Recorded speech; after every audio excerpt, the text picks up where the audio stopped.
Bonjour les amis, nouvelle vidéo qui va me permettre de répondre à un commentaire qui a été fait sur une page Facebook par rapport à la dernière vidéo, mais qui concerne un concept clé de mon raisonnement et donc je trouve ça tout à fait intéressant de creuser un peu cette question. Donc si vous avez regardé mes vidéos, vous devez commencer à voir que à la base de mon raisonnement, ce sont les questions du réchauffement climatique. C'est le climat, c'est les problèmes d'émissions de CO2 qui sont à la base de ma réflexion générale et qui me permet de regarder l'histoire, de regarder les événements, etc. Alors, j'en reviens donc à une très intéressante étude. Je vais vous remettre le lien dans la vidéo. Elle est exposée. Vous pourrez éventuellement regarder plus en détail dans la première vidéo que j'ai faite sur la question de la responsabilité en matière de réchauffement climatique. Donc, c'est une étude qui a été faite par un Américain. Alors, j'essaye de vous l'expliquer. Encore une fois, vous pourrez trouver des choses dans la première vidéo si, bon, donc lui, il prend par pays les populations entre 1750 et 2017. Et il dit, pour ne pas dépasser les 2 degrés, donc on n'est pas resté dans la stabilité, on est dans le fait d'accepter une part de réchauffement climatique, mais l'idée c'est de ne pas dépasser les 2 degrés.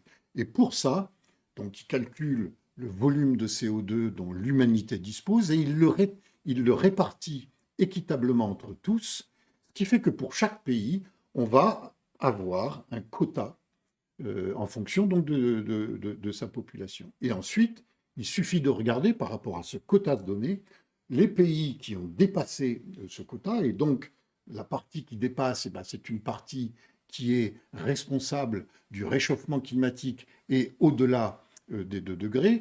Par contre, ceux qui ont un quota de cet ordre et qui n'ont émis que ça veut dire qu'ils ont un crédit climatique et qui sont logiquement, ils devraient pouvoir être en capacité de continuer à émettre du CO2, voilà, en fonction de l'équité. Alors, quand on regarde ça, alors euh, ce schéma que j'expose en vidéo, qui explique ces choses-là, mais encore une fois, donc vous voyez certains pays, vous voyez le petit trait vert que vous voyez sur la vidéo, c'est ce qui explique le quota dont dispose un pays. Et en bleu marine, c'est ce que le pays à dépenser. Vous voyez, l'Europe, l'USA, la Russie, le Japon, le Canada sont des pays qui ont dépassé leur quota, c'est-à-dire qu'on émis beaucoup plus que ce qui était normalement, équitablement, qui leur revenait. Et puis d'autres pays, l'Inde par exemple, bon, vous voyez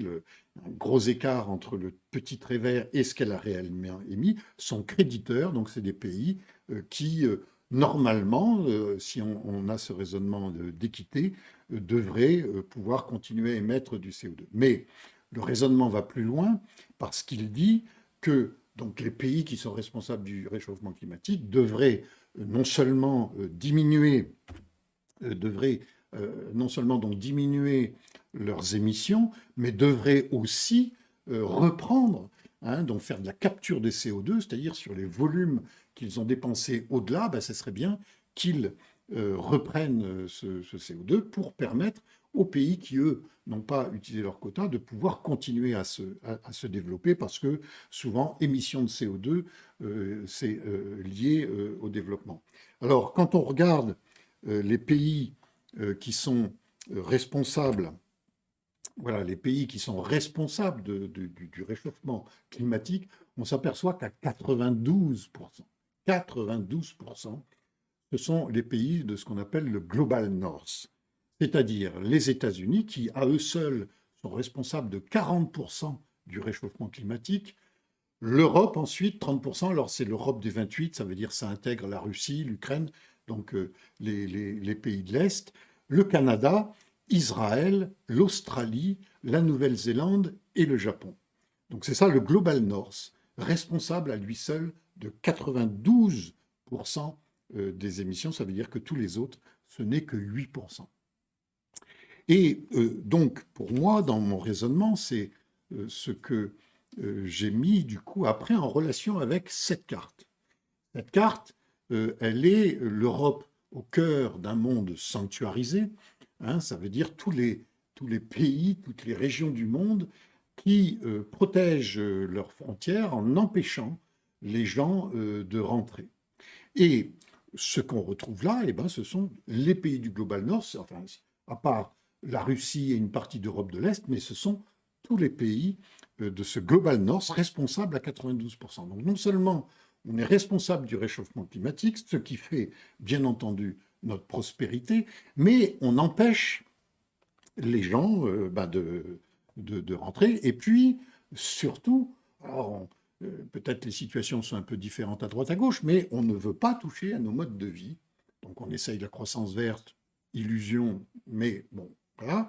Et aux États-Unis, ils le disent franchement, nous, notre façon de vivre, alors que c'est eux 20 tonnes par habitant, il faudrait arriver à 2 tonnes par an, pas question de toucher à notre mode de vie. Et la réflexion suivante, si vous voulez, c'est de remarquer que quand on regarde cette carte et le lien qu'il y a du coup avec le climat, c'est que ces pays sont tous des pays issus de l'histoire, c'est-à-dire de la civilisation européenne blanche chrétienne, qui a conquis le monde à partir du 15e, 16e siècle, voilà, enfin bref. Et, et donc, si vous voulez, alors cette fameuse civilisation européenne dont Éric Zemmour, beaucoup s'emploient à vouloir en voir toute la grandeur, hein, effectivement, et surtout à la conserver, il ne faut surtout pas revoir tout ça. Et donc, c'est très très intéressant parce que ça montre qu'il y a quelque chose qui se heurte là.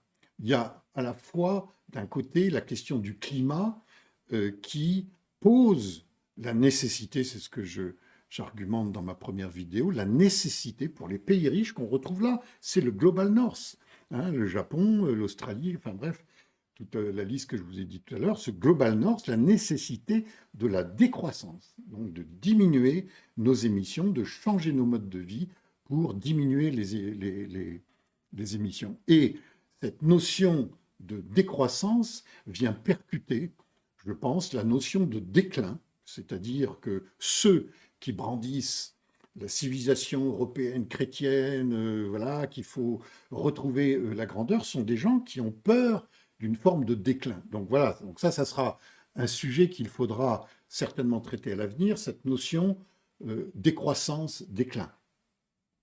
Alors, pour continuer, alors ça c'est bon, un tableau, mais c'est important parce qu'on le verra, c'est que l'histoire de tout ce qui a enchaîné ce réchauffement climatique, elle est récente. Elle est récente. Et les traces des colonies, de ce qu'on va parler maintenant en fonction du message de Philippe, hein, puisque c'est lui qui nous met ce message, elle n'est pas, voilà, elle est pas loin dans cette, comment dirais-je, dans ce temps qui est exposé là. Hein. On verra que les guerres de l'opium, par exemple, c'est 1839-1860. Donc, si vous voulez, c'est au début de ce schéma-là.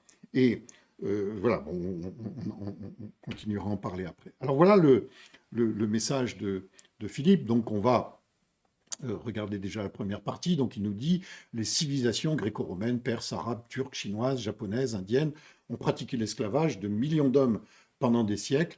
L'OIT estime que 60%, environ 20 millions des esclaves actuels sont en Asie. En Afrique, la colonisation européenne n'a pas fait pire que les Turcs et les Arabo-musulmans du 8e et du 18e siècle. » Donc, il place son intervention sur l'esclavage, que je n'ai pas forcément dit le mot dans ma dernière vidéo en tout cas, mais effectivement, j'en parle comme d'un élément clé de cette civilisation européenne, hein, puisque quand même, justement, sur ce plan-là, la différence peut-être entre l'esclavage, qu'il cite, arabo-musulman, tout ce qu'il veut, et celui qui a été fait par l'Europe, la civilisation blanche chrétienne, c'est quelque part l'industrialisation, c'est-à-dire que, et le concept de plantation. C'est-à-dire que les plantations qui ont été commencé à être expérimentée à Sao Tomé par le Portugal, elle a été perfectionnée par les Hollandais, après utilisée un peu par tout le monde.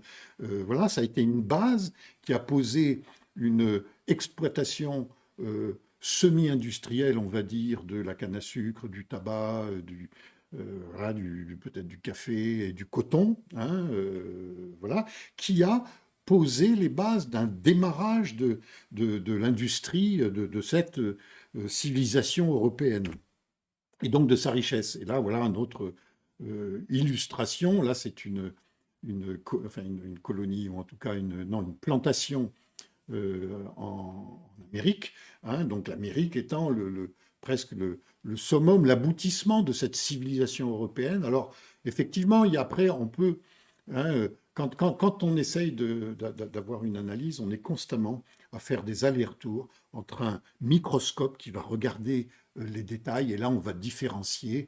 La colonisation des Français en Algérie n'est pas la même que celle des Anglo-Saxons et puis un peu tout le monde d'ailleurs aux États-Unis, c'est pas la même que ce qui se passe en Afrique du Sud, etc. Il y a des différences. Et en même temps, donc microscope et en même temps macroscope, prendre du recul pour voir que malgré tout ça, c'est bien de l'Europe, hein, Portugal, Espagne, France, Angleterre, Pays-Bas peut-être essentiellement, mais aussi après l'Italie, l'Allemagne, etc., etc., qui ont tous contribué à ce qu'on appelle la colonisation et donc à poser les bases, et aussi avec l'esclavage, d'un démarrage industriel qui a servi une prospérité telle qu'on la connaît aujourd'hui.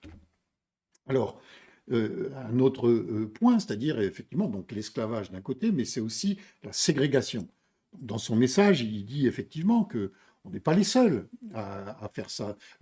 Les turpitudes humaines, malheureusement, sont partagées. Voilà. Mais nous, on en a fait un système industriel. Et en plus, avec cette notion de la chrétienté, de l'universalisme du message, des Lumières, jusqu'aux droits de l'homme, voilà, les Arabes, les Asiatiques, ils sont peut-être un peu plus discrets sur ces questions-là et donc moins en contradiction entre ce qu'ils prônent et ce qu'ils font. Alors que nous, voilà, il y avait une très belle affiche, des très belles idées, mais derrière, c'était quand même beaucoup plus compliqué. Et la ségrégation, pareil, c'est-à-dire entre l'Afrique du Sud, l'apartheid, la ségrégation telle qu'elle a existé aux États-Unis et par exemple dans les colonies françaises et en particulier l'Algérie, puisque c'est un sujet souvent, voilà, quand en France, c'est souvent le sujet qu'on met en avant. En Algérie, les indigènes avaient un statut particulier qui n'était pas le même que les Européens. Donc, c'est une forme de ségrégation qui est plus ou moins importante, qui a existé, mais qu'on retrouve un peu dans tous les systèmes de cette épopée de conquête. Voilà, donc il ne faut pas réduire non plus à l'esclavage et voir aussi la spécificité de ce qu'elle a été, même si, bien entendu, on en trouve des traces un peu partout dans le monde. Alors voilà, oui, je revenais à la carte pour dire l'Afrique du Sud, les États-Unis, hein, cette différence, l'Australie. Alors bon, en revenant quand même sur, voilà, parce que quand on parle de civilisation blanche européenne, moi j'allais un peu sur les sites et les pages d'Éric Zemmour pour leur dire, mais le grand remplacement, pour l'instant, les seuls, à moins que j'ai peut-être alors dans l'histoire très ancienne, mais ceux qui l'ont réellement réalisé, c'est la civilisation européenne chrétienne et peut-être particulièrement anglo-saxonne protestante, mais au Canada, aux États-Unis, en Australie, où les populations locales ont été décimées, voilà, littéralement, et avec toutes les composantes d'un génocide, c'est-à-dire qu'aussi les enfants enlevés à leurs parents, mis dans des écoles chrétiennes. Bon. Voilà, alors deuxième partie de son message, c'est l'honneur de l'Europe démocratique d'avoir reconnu sa culpabilité dans ce drame humain, culpabilité jamais reconnue par les autres régions du monde, car les Noirs sont toujours méprisés, repoussés en Europe de l'Est, en Chine, au Japon et dans la quasi-totalité de l'Asie. Ce sont également les démocraties européennes et américaines qui, peu à peu, permettent aux femmes et aux homos de s'émanciper par les régimes religieux, par les régimes, non pas les régimes religieux, pas les régimes autoritaires. Bon, effectivement, mais c'est un travail qui est en cours, c'est-à-dire on reconnaît, mais c'est compliqué, ça freine, ça frotte. Hein, et ça, c'est très important de le noter parce que c'est pas. Hein, bon, on va pas faire comme l'Ukraine où ils sont dans la catastrophe et nous on allume des lumières bleues et jaunes. On en est un petit peu là quand même sur ce plan-là. Et on voit bien que ça frotte, ce que j'ai déjà évoqué à partir de Zemmour, et qu'on voit, bon, ça frotte aussi à l'heure actuelle. Donc c'est marrant, quand je vous présentais les générations, mon grand-père, etc., c'est-à-dire ce temps court, parce que comment dirais-je, l'histoire des pensionnats au Canada, c'est maintenant, hein, c'était en 2021, que l'on trouve des centaines, je crois qu'on arrive à 1 millier de tombes dans les établissements chrétiens en charge de ces populations indigènes, donc des tombes d'enfants. C'est maintenant qu'on en parle, en 2021. C'est pour des choses qui ont eu lieu dans les années 1700, 1800. Hein, on est plutôt 18 ans, des mêmes seconde moitié du 19e siècle. Donc voilà, notre histoire, l'histoire, elle est là. Et le Canada est toujours traversé par un comportement des Blancs par rapport aux populations autochtones. Il y a l'histoire de viol de femmes. Enfin, il y a des reportages. Tout ça est assez bien documenté. Moi, j'ai passé pas mal de temps à regarder ça. C'est pas très réjouissant, mais on voit bien que il y a encore chez nous aussi, même si on commence à reconnaître voilà, du bout des lèvres, on va dire, certaines fautes, on est encore loin, loin, loin du compte. Voilà, bon, ça, les mains tranchées du Congo, c'est pareil, on en entend parler aujourd'hui. Hein. Et avec cette histoire, là, c'était cette histoire des enfants métis au Congo belge. Mais encore une fois, hein, il s'agit. Là, on est dans le microcosme, mais dans le microscope, pardon, c'est-à-dire on regarde un peu les détails Congo-belge, mais ce sont des choses qui se sont passées un petit peu partout dans les colonies. Mais parce qu'il y a une intéressante émission qui montre que ces enfants métis, donc les colons, les personnes en place au Congo belge, avaient des relations avec des femmes noires, mais par contre, les enfants métis, ça posait problème.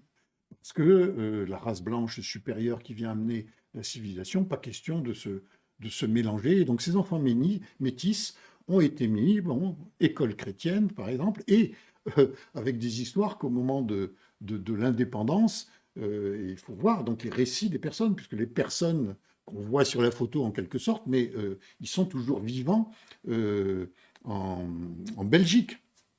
Et donc, qui sont retrouvés, ils racontent qu'aujourd'hui, en un pof, les religieux avaient foutu le camp, ils se sont retrouvés comme ça, perdus dans la nature, plus personne pour s'occuper d'eux. Et tout ça, c'est encore une fois, ce qui est le fond de cette histoire, c'est de voir que c'est des blessures. Ce sont des gens blessés. Hein. J'avais pris dans je pense, ma première ou deuxième vidéo, mais la référence du Bataclan.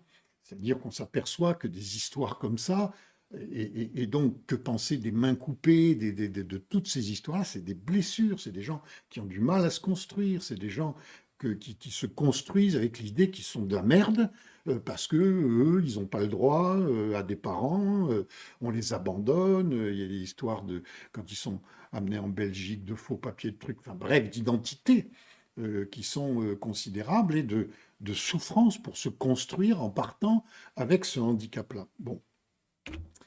Voilà, alors ça, effectivement, on peut penser qu'il y a des excès dans ce décolonialisme-là. La statue de Churchill qui était raciste. Dans une vidéo, d'ailleurs, on voit un gars qui vient furieux renverser des panneaux qui étaient mis au pied de la statue, parce que ça, bien sûr, ça génère des tensions. Et puis, on voit bien, ça crée un débat, débaptiser des noms de rue, qu'est-ce qu'il faut faire de ces statues, est-ce qu'il vaut pas mieux, moi je serais plutôt favorable à ça, informer, mettre de l'histoire, encore qu'il y a des situations extrêmement violentes. En Namibie, où le général allemand qui a massacré la génocidaire, les Herero et, une autre ethnie, il a toujours sa statue sur le front de mer et les descendants des colons allemand occupe toujours une place prépondérante. On voit qu'il y a encore énormément de chemin à faire. Donc, on reconnaît sur le bout des lèvres.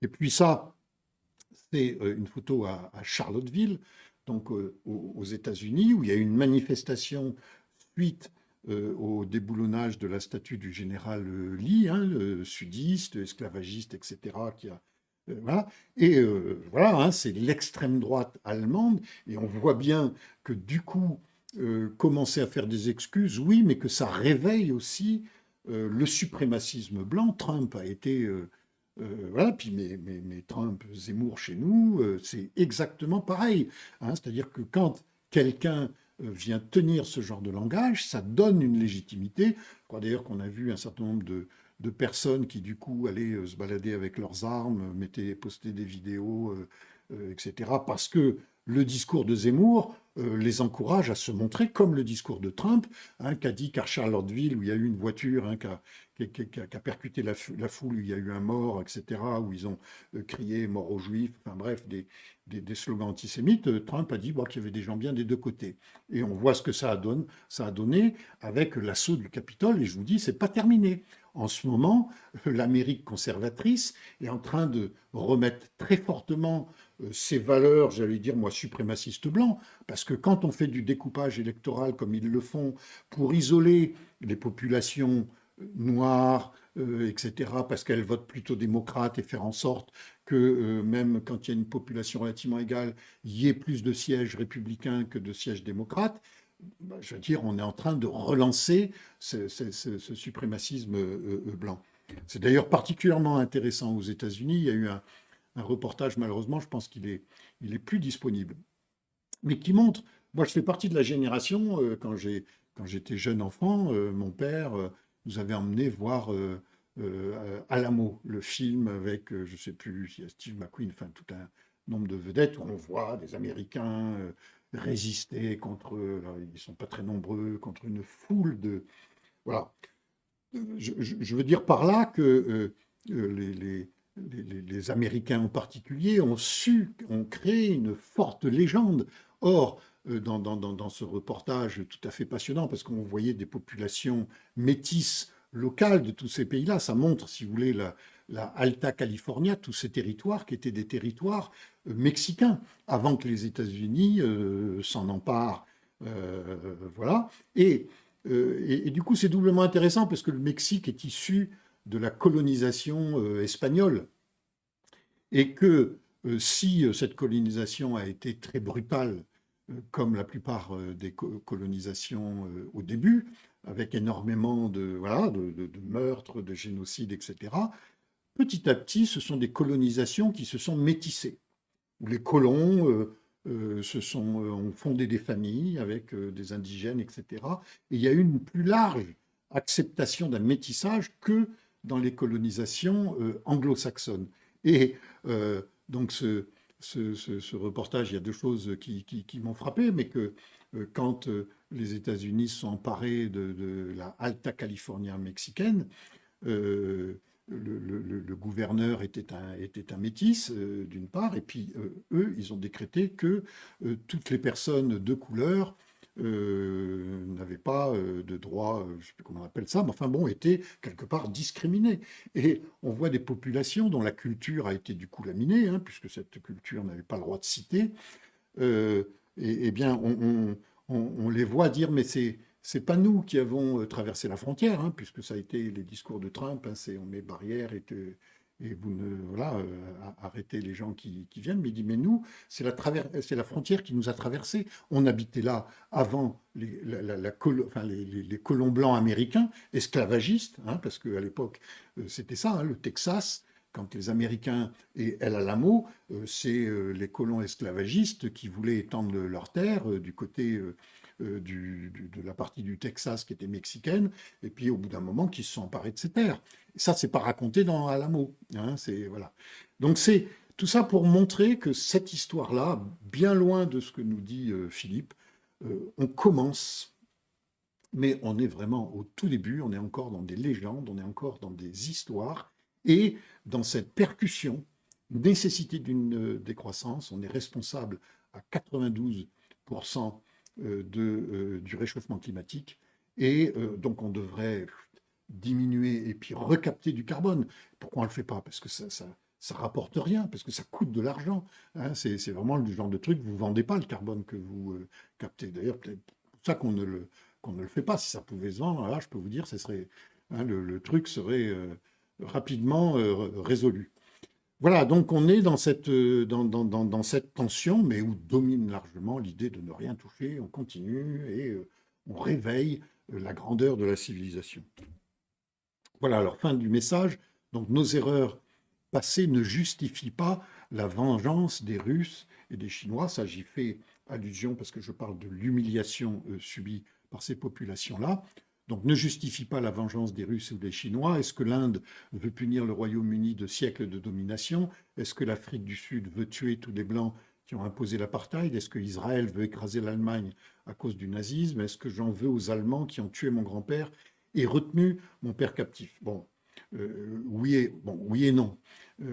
Effectivement, la vengeance, alors il y a comment dirais-je, peut-être des degrés entre la contestation, la réparation et la vengeance. Et très clairement, pour moi, la Russie, enfin l'URSS, comme on veut, en partie humiliée, ne justifie pas, n'enlève rien au fait que Poutine est un assassin criminel et qu'il faut l'arrêter. Voilà, ça, c'est très clair dans mon esprit, il n'y a pas de concession à avoir là-dessus. Par contre, je pense qu'il est intéressant de s'interroger, c'est-à-dire par exemple Adolf Hitler, je veux dire, on sait maintenant, on a tous un peu admis que le traité de Versailles, le lendemain de la guerre de 14, était un traité qui a humilié. L'Allemagne s'est sentie humiliée, a vécu des moments extrêmement difficiles. Voilà, bon, alors, il y a peut-être des justifications, bien entendu, mais du coup, un personnage comme Hitler peut faire son chemin dans un peuple qui se sent humilié, qui se sent abattu. C'est de ça dont il faut se méfier. Poutine en Russie, c'est un peu plus compliqué, c'est-à-dire lui, il étouffe tout, la contestation, mais enfin Hitler, c'était un peu les mêmes méthodes, hein, la terreur, les SA, les SS, voilà, les contestataires mis en prison, ben, voilà, c'est ce que fait Poutine, mais habité par effectivement lui un sentiment brutal de vengeance et qui entraîne tout son pays là-dedans. Alors les Chinois, bah, est-ce qu'ils vont prendre cette voie ou une autre? J'espère qu'ils en prendront une autre, parce que du coup, ils sont en train de monter en puissance sur le plan militaire, parce qu'ils savent que s'ils veulent réussir, il faut se mettre à niveau pour contester les États-Unis, etc. Bon. Alors, je pense qu'en fait, tout ça prend d'autres formes. Alors, l'Afrique, par contre, attention, parce que là, c'est vraiment le pays avec lequel on a un immense contentieux. On voit ce qui commence à se passer au Mali. Les choses sont en train de bouger. Et, voilà, hein, les pays qui participaient euh, à la conférence de Berlin qui a découpé l'Afrique, c'est l'Autriche-Hongrie, la Belgique, le Danemark, l'Empire ottoman, l'Espagne, les États-Unis, la France, l'Italie, Pays-Bas, Portugal, Royaume-Uni, Russie, Suède, Norvège. On retrouve tous des pays qui sont dans les 92%. Et aujourd'hui, peut-être maladroitement, peut-être pas, c'est pas comme ça qu'il faudrait le faire, mais on sent que l'Occident qui donne des leçons de droits de l'homme et tout, ils en ont un peu ras-le-bol. Et que, effectivement, ils essayent à leur façon, parce que tout ça, tout ce que l'on a fait, on l'a fait dans le rapport de force. On était plus haut, plus fort qu'eux, on maîtrisait mieux pas mal de techniques, pas mal y compris de faire des forts Vauban, des choses pratiquement inattaquables. Et on s'est servi de ça pour imposer notre domination. Donc, voilà, alors pareil pour les guerres de l'opium hein, avec la Chine. Voilà, si vous voyez, il y a les Japonais, il y a les Russes, il y a les Anglais, il y a les Allemands, il y a les Portugais et les Français. Bon, et la Russie, d'ailleurs, qui a occupé, hein, vous voyez sur cette carte tout en haut à gauche, qui occupe toujours une partie du territoire chinois qu'elle a pris un peu à ce moment-là, dans les guerres de l'opium. Et du coup, 1839-1860, hein, vous voyez, par rapport à tout à l'heure, la chronologie c'est pas, c'est pas comment dirais-je, à l'âge de pierre, hein. C'est encore des choses qui ont des effets parce que, du coup, la Chine a traversé des années de galères, des galères, et on le voit très bien d'ailleurs il y a des petites vidéos qui montrent la production, les émissions de CO2 au fil du temps. Alors on voit d'abord que c'est l'Angleterre, le Royaume-Uni qui domine tout ça, puis petit à petit c'est les États-Unis, et la Chine arrive très tardivement parce qu'avec ce qu'ils ont vécu, ils en ont pris tellement à la gueule qu'ils sont partis de 0, 0, 0. Et que maintenant, effectivement, qu'ils arrivent, et on sait que Xi Jinping, il a ça un peu. Mais il y a une autre voie de sortie. Et cette voie de sortie, ça nous en donne une idée. Pétrole.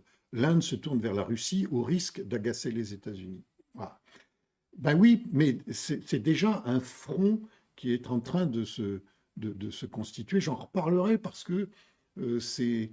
Voilà, on s'aperçoit par exemple que au moment où Kadhafi a été renversé, il était en train de voir avec l'Afrique pour faire une monnaie africaine qui permette de sortir de la dépendance de l'euro, enfin, du franc CFA, etc.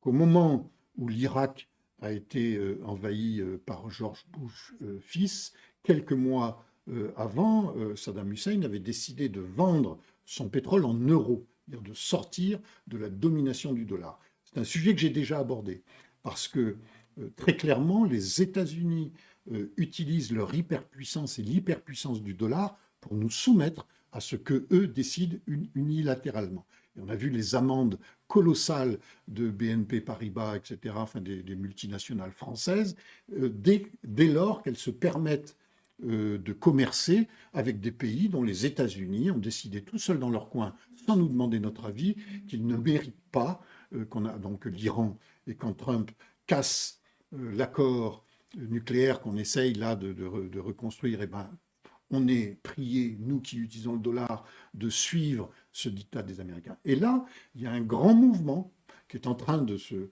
Enfin, ça fait longtemps déjà qu'il commence à se préparer, et même l'Europe y a songé, hein, à commencer à sortir du dollar pour ne pas se soumettre aux diktats de politique extérieure des États-Unis. Et donc, là-dedans, il y a la Chine, la Russie, hein, ils sont déjà dans cet axe d'utiliser le yuan, voilà, pourquoi pas le rouble ou l'euro, mais en tout cas de sortir de la domination du dollar. L'Inde, l'Afrique, c'est des choses aussi qui sont en cours.